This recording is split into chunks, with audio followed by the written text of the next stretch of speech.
Energy had proposed in the last Congress. Let's be honest about what it is that we are looking for and what our goal is. If it's clean energy, let's count it as such, whether it's nuclear or whether it's hydro or whether it's solar. But again, how we are defining renewable energy, renewable electricity, has turned out to be the big bugaboo in this whole debate. But I don't think we back down on inclusion of nuclear as part of an RES standard. The politics you've asked about, we've got some of our Democratic colleagues that recognize that this makes sense. And part of it is because of where they're coming from. In their region, they might not have wind or solar, but they do have nuclear. And they're looking at it and saying, well, wait a minute. We don't have what you define as renewable resources that are ready and available. We've made investments to provide the people in our region electricity reliably and affordably through nuclear. We made that commitment. And we're not emitting, and yet now you're telling us that because we don't have wind and we don't have solar, that we're going to have to pay for because we can't meet it. Well, we made a commitment to something else that was clean before you even started talking about wind and solar and biomass. So it's a great debate, and it's one that I relish on the floor. I hope that my legs are fully working by that time so that I can stand there for a long time. What else you got before I take off? That it? You're all quiet this morning. You're questioned out. That's okay.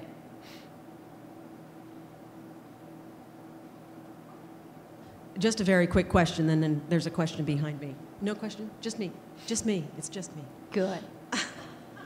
Well, you probably want to keep that crutch around for that debate, I think. One of the things that I've seen develop along the political lines of Senate and House relationships is this concept of coalition building, certainly around climate change as the driving force for adopting a reasonable and reliable nuclear energy policy. I think that's a very important centerpiece for the discussion, and I'm thrilled that these environmental issues and this great groundswell of support for anything that will resolve that problem is certainly a worthy goal. On the economic side, with jobs and long-term energy reliability, have you seen any kind of coalition developing in that area, and how will you bring these two concepts, the economy, improved jobs, improved energy reliability, and climate change together on the Senate floor for that debate? Well, it's a good question, because when we talk about what we're attempting to do with climate change and in terms of just making our environment that much better, we have to recognize that there will be a cost to that. And when you calculate in that cost and you look to the economic situation in this nation nowadays, you're saying, okay, I'm prepared to do my bit, my part, to make sure that our planet is a healthier planet.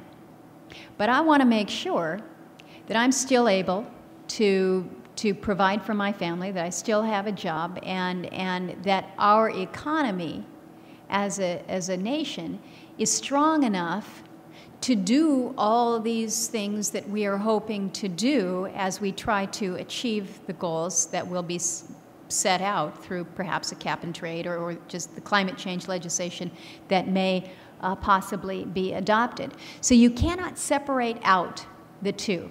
And I think this is an area where you may have not a divergence of opinion, but